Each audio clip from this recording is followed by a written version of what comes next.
இந்த சீமா மாதிரி இந்த நடிகர்கள்லாம் வருவான், ஆசை காட்டி நிற்கிறானு பாரு, ரொம்ப மகிழ்ச்சியா கனவு கண்டுக்கிறான் பாரு.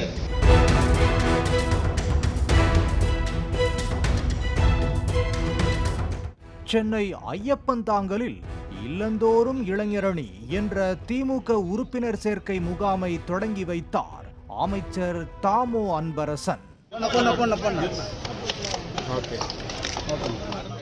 அப்போது பேசிய அமைச்சர் அன்பரசன், தமிழ்நாட்டில் சந்து பொந்தெல்லாம் கட்சி நடத்தும் திமுகவையே 10 வருஷம் நடு ரோட்டில் நிற்க வைத்த மக்கள் கூட்டத்தை பார்த்து அரசியலுக்கு வந்த சீமான் மற்றும் வர இருக்கும் நடிகர்களின் அரசியலை ஏற்றுக்கொள்ள மாட்டார்கள் என்றார்.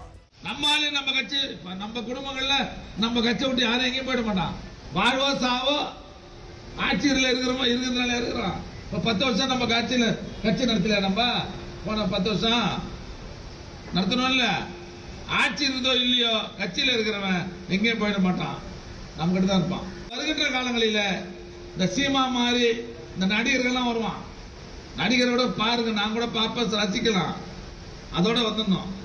அவெல்லாம் அறிவு இருக்குன்னா அறிவு இருக்காது, ஆட்சி நடத்த முடியும். கட்சி நடத்துறது சாதாரணமா?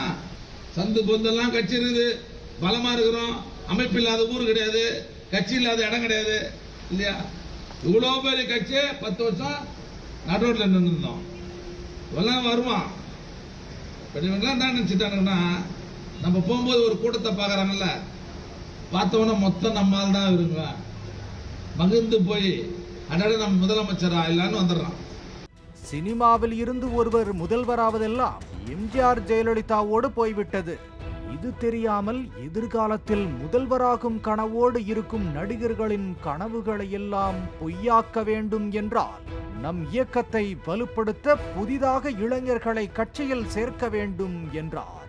இதெல்லாம் எடுபடாது. இங்க எம்ஜிஆரோட போச்சுங்க, அது நடிகர்ல இனிமேல் அவனும் எடுபட முடியாது அரசியல்ல.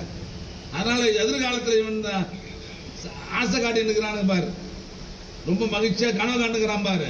இவன் கனவெல்லாம் பொய்யாக்குறேன்னு சொன்னா நம்முடைய அமைப்புகளை எவன் தயவுதாட்சியும் தேவையில்லை. நாம அமைப்புகளை பலமா வச்சிருந்தோம்னா எவன் தயவுதாட்சி நமக்கு தேவையில்லை. எந்த தேர்தல் வந்தாலும் மிகப்பெரிய வெற்றி நாம் பெறுவோம். அதே நேரத்தில் அமைச்சர் உதயநிதி ஸ்டாலின் துணை முதல்வரானால் தனக்கு மகிழ்ச்சி என அமைச்சர் தாமோ அன்பரசன் தெரிவித்தார்.